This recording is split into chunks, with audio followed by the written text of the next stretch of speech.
Então, finalmente, como prometido, hoje eu vou falar sobre a minha viagem para Israel. E minha ideia não é tanto falar sobre a minha viagem para Israel, mas sim o que eu aprendi com a minha viagem para Israel, assim como o que eu aprendi com a minha viagem para a Rússia. Eu acho que foi uma experiência legal. Eu acho que eu tenho algumas coisas interessantes para contar. E eu vou deixar passando então as minhas imagens enquanto a gente vai conversando. Mas antes, se liga na intro aí. Cultura libertária.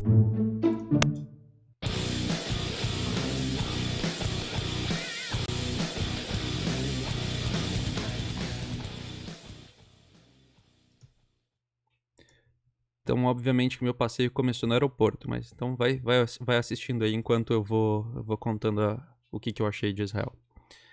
Então, uma das coisas que eu sempre que a gente sabe de Israel é que Israel é formada pelo povo judeu, né, que fugiu do Egito, né, e daí o povo judeu criou naquela região, né, onde é Israel hoje, a Judéia. Ou seja, o povo judeu era o habitante daquele espaço, né? Então eles criaram Jerusalém, enfim. E depois, com os anos, eles acabaram deixando aquela região por causa dos conflitos, e eu não me lembro exatamente os detalhes, eu sou um péssimo historiador, então eu sou um palpiteiro, se alguém souber melhor do que eu, que me corrija. Então eles deixaram de lá e se espalharam pelo mundo, e eventualmente eles acabaram porque a ideia do judaísmo é muito focada nisso, né? É um conjunto, uma unidade, né? O povo judeu, né? Então eles têm uma ligação muito forte com a terra, com o lugar. Então eles sempre quiseram ter o lugar deles. E por causa dos conflitos que tinham na região, eventualmente esse espaço era controlado pela Inglaterra.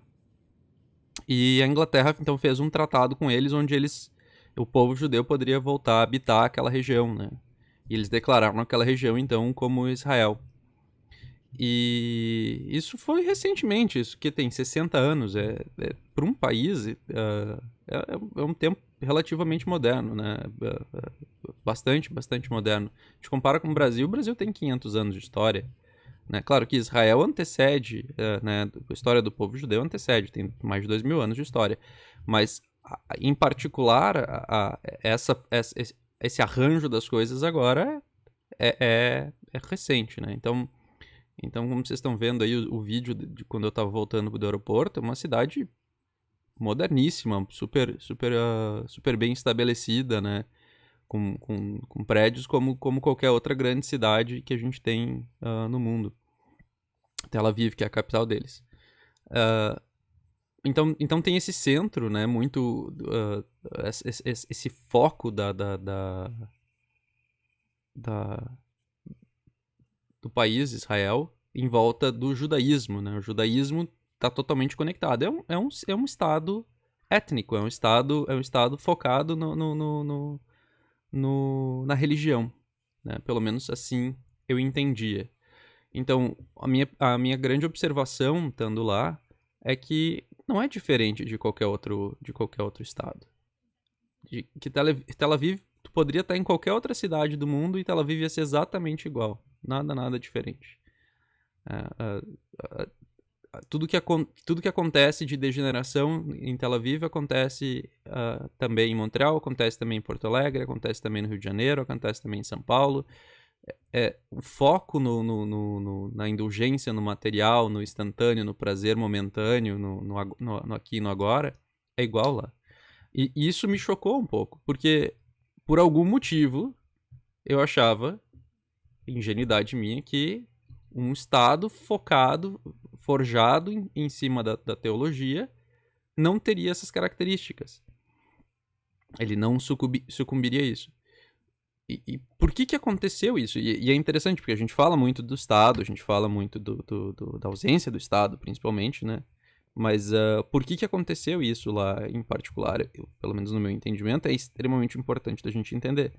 Eles têm tudo que em termos de coesão cultural, deveriam ter tudo que é necessário em termos de coesão cultural para se formar uma sociedade completa. Tanto é que eles têm uma sociedade inteira lá, né? Mas por que ela recaiu no mesmo problema de todo outro estado? Por que eles não têm um ancapistão lá? Como é que eles têm um estado cheio de degeneração contrária à própria religião deles? Então, ao meu ver, existe uma coisa particular no judaísmo, e é por isso que eu comento tanto também sobre o cristianismo, e é engraçado, que é justamente o mesmo motivo porque a história conta que Cristo veio à Terra, né? Eles tinham, os judeus, eles tinham o hábito de... E eu vou entrar um pouco em teologia porque eu acho que é muito pertinente, tá? Os judeus tinham o hábito, lá 2000 anos atrás, de sacrificar carneiros para que o carneiro fosse o bode expiatório, que daí que vem o termo, né? Dos pecados, né? Então, o que acontecia é que eles poderiam pecar à vontade, né? E assim o faziam. E depois, no final de semana, no sabá, eles podiam sacrificar lá o carneiro e daí os pecados eram absolvidos. E qual que é o problema do pecado? O pecado é uma coisa material, é um mundo físico, né? É um mundo físico se colocando acima do transcendente, daquilo que tem valor além do físico, além do ser no mundo material. Então, essa ideia que tem isso que estava acontecendo enquanto eu estava lá, nesse calorão lá, né? Que lá estava fazendo 30 graus, aqui em Montreal estava assim. Então essa ideia de que não há responsabilidade com o transcendental, com aquilo que vem depois, né? Da continuidade. Então permite que uma cultura saia daquilo que é o preceito dela, né? Permite que ela se torne a antítese daquilo que ela é proposta. Ou seja, é uma certa hipocrisia, né? De dizer que eles vão fazer exatamente aquilo que eles vão criar um estado que vai ser um estado religioso, que só pode entrar lá quem é da religião, mas as pessoas que estão lá não são religiosas de fato, elas não seguem os dogmas da religião, elas não seguem aquilo que deveria ser, elas relativizam aquilo. E elas fazem somente aquilo que convém da forma que convém, não todos, é claro. É muito, muito comum tu só ter comida kosher lá. Só ter comida que por exemplo, essa refeição que foi preparada pra gente pelo chefe, que era famoso lá, que preparou pra Hillary Clinton e pro Netanyahu, que era... essa comida não tinha leite, porque leite não pode estar junto com a carne, né? Se uma cozinha prepara carne, ela não pode preparar leite. E eles são muito diligentes com isso. Todo lugar que tu vai, a comida é assim, né? Exceto pequenas exceções, tem restaurantes que não são koshers, mas a maior parte é. E então a cultura deles tem esse lado, né? Eles têm essa tendência de cuidar desse detalhe. Mas ao mesmo tempo, né? Ao mesmo tempo eles têm essa ideia de que tu deve fazer o máximo para te estar bem para te ser uma pessoa completa, bem alimentada, bem vestida, quando tu vai rezar para Deus. Mas durante o resto da semana não importa tanto. Então tu vive humildemente durante a semana, né? Essa seria a ideia. E para rezar para Deus, então tu te torna uma pessoa boa, né? Mas aí tem essa pequena perversão disso, né? Porque eles muitas vezes acabam relativizando isso. Quer dizer, eles não precisam ser boas pessoas durante a semana, eles precisam ser boas só naquele momento, né? Eles não tentam se tornar uma pessoa completamente boa em todos os aspectos. Então eu acho que esse fator dessa relativização da própria moral deles é que causa essa desconexão e que eventualmente vai causar essa desconexão. E eu vou um pouco mais além. Então, eu enxergo que existe uma tendência... Essa é a nossa ida no fim de semana para Jerusalém. Eu vou comentar um pouco sobre Jerusalém também. Eu sinto que esse lugar ele é um lugar muito conturbado, é um lugar que tem muitas tensões, que a proposta do lugar é uma proposta religiosa, e que a religião parece uma religião boa, mas essas pequenas perversões fazem com que as coisas não funcionem muito bem. Então, uma coisa que tem que se cuidar muito, né, quando tu faz trocas internas e externas, né, por exemplo, tu tem uma comunidade, tu não pode depender muito da parte externa da comunidade, porque se tu depende do externo da comunidade, o externo te controla. E eles são muito bons nisso, eles querem sempre se juntar com eles mesmos, né? Os judeus têm uma preferência pelo próprio... Isso é a Igreja da Natividade. Eles têm uma preferência por trocar com outros judeus muito grande. Mas aí eles relativizam, de novo, a religião deles para, por exemplo, dizer que tu não pode acender fogo então, durante o sabá. Então tu não pode pegar elevador, porque seria a mesma coisa. Só que daí o elevador, tu não pode apertar os botões, porque apertar o botão do elevador seria equivalente a acender o fogo. Mas tu pode entrar no elevador e o elevador te conduzir para cima e para baixo. Ou seja, é uma pequena mudança, uma pequena relativização para permitir que eles possam fazer. E tu vê que, mas é só uma questão... Não, eles fazem isso continuamente. Por exemplo, muitos judeus, e aí que tá o problema que eu estava falando antes de te trazer o externo para dentro. Muitos judeus têm como membros, digamos, do grupo deles, pessoas que não são judias, né? E eles gostam dessa forma porque eles podem pedir para essas pessoas, então, fazer aquilo que eles não podem fazer durante o sabá. Então, para que eles tenham um conforto que eles querem ter, eles têm que trazer pessoas que não são da religião deles para junto, né? E então tu pode olhar isso de uma maneira mais simbólica, ou seja, que para eles serem salvos eles têm que levar outras pessoas para o inferno, né? Ou então tu pode olhar eles como hipócritas, porque eles não estão vivendo aquilo na máxima potência daquilo que eles deveriam, né? Eles relativizam essa ideia. E então essa é a entrada para onde Cristo nasceu. Cristo nasceu, eles construíram a igreja depois, né? Claro, Cristo não nasceu dentro da igreja, Cristo nasceu nessa caverna e depois eles construíram a igreja em cima. Essa igreja foi destruída pelos muçulmanos, depois reconstruída pelos cruzados, então é uma grande história. Vou avançando o vídeo aqui, senão vocês vão perder uma boa parte. Então, eu vejo que todos esses problemas que assolam tanto a região quanto o judaísmo, porque tu não tem como falar de Israel sem falar do judaísmo, né, porque é a essência da coisa, eles podem nos ensinar bastante sobre como uma cultura funciona ou como ela não funciona. E a minha percepção sobre tudo isso é que eu não vejo como, com essas condições, sem que Israel vai continuar sendo um Estado funcional por muito tempo. Somente, ele vai se tornar um Estado como qualquer outro, né? Ele já se tornou um Estado como qualquer outro, como dá pra ver. Tel Aviv é uma cidade como qualquer outra.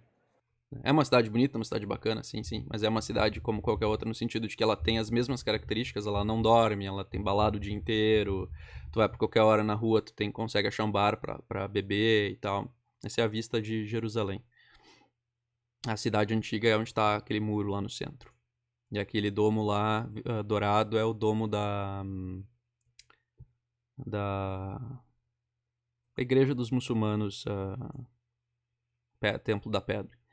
E aí outro aspecto de Jerusalém que é interessante. Então tem esse conflito, né? Tu tem judeus e muçulmanos habitando toda a cidade, o tempo todo. Tu tem essa tensão dentro de Jerusalém, onde um esbarra no outro e parece que eles não se gostam. Então eles estão vivendo um em cima dos outros, e então tem uma tensão muito, muito grande, parece que as coisas vão se chocar. Os cristãos que estão lá são só visitantes, são pessoas que estão só de passagem, né? Eles estão indo lá para conhecer a Terra Sagrada e admirar os templos católicos que lá existem. Cristãos, desculpa, perdão, não somente católicos. Existe, acho que um templo protestante, mas a maioria é ortodoxo lá.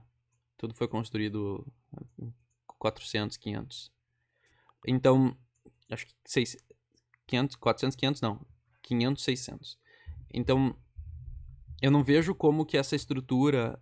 e daí, claro, como eu disse, tem uma tensão muito grande. é uma borda que não está definida. Jerusalém foi tomada, ou liberada, dependendo de quem tu pergunta, né, por Israel, militarmente. Então tu tem uma divisa internacional que, enquanto eu estava lá, inclusive, eles estavam lançando foguetes na direção de Tel Aviv. Então, uma zona de guerra. Todo mundo em casa tem um mini bunker dentro do apartamento, por assim dizer. Esse é o templo do Sagrado Sepulcro, onde Cristo morreu, né? Eles construíram um templo em cima. E como é um estado normal, não é mais um estado forjado em cima da tradição e da cultura, porque, como eu disse, na minha percepção, essa tradição e essa cultura são relativizadas, né? Elas não são coesas, elas não tentam integrar aquilo que é diferente, elas tentam excluir aquilo que é diferente.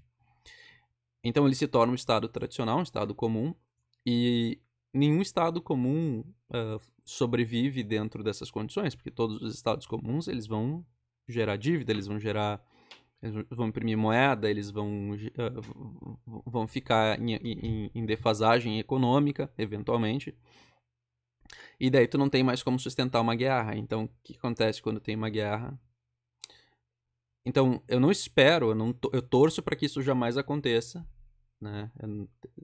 Seria a pior coisa, mas conhecendo a natureza dos povos e percebendo a tensão que existe dentro da cidade, principalmente em Jerusalém, especialmente sendo o berço das religiões abraâmicas e sendo contestado fisicamente por duas religiões em particular, né? Claro que os cristãos defendem os seus templos, mas eles não estão preocupados com a jurisdição sobre Jerusalém. Né? Vão ter católicos lá mesmo quando aquilo for tomado por muçulmanos, ou mesmo quando aquilo for tomado por judeus. Assim como sempre foi. Né? A menos que eles destruam tudo, seja lá qual grupo faça isso. Então, eu entendo que esse estado de guerra, essa falta de coesão cultural, eventualmente vai levar ao fim daquele estado. Eu não vejo que o Estado de Israel dure mais 50 anos. As tensões vão tender a escalar no futuro e eu posso estar antecipando demais, mas eu não vejo isso durar muito mais tempo do que isso. Então, eu acho... Esse é onde fica a empresa onde eu trabalho. Então, eu não vejo... achei interessante compartilhar isso, porque é um insight, assim como o insight que eu tive sobre a Rússia, né? Como que as coisas continuaram depois de 30 anos. Então, essa ideia que eu percebo de como as coisas continuam mesmo depois de 60 anos.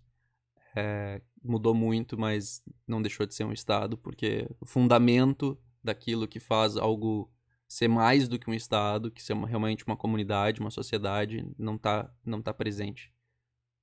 E aí já terminou as fotos, então eu vou terminar o vídeo por aqui. E até a próxima.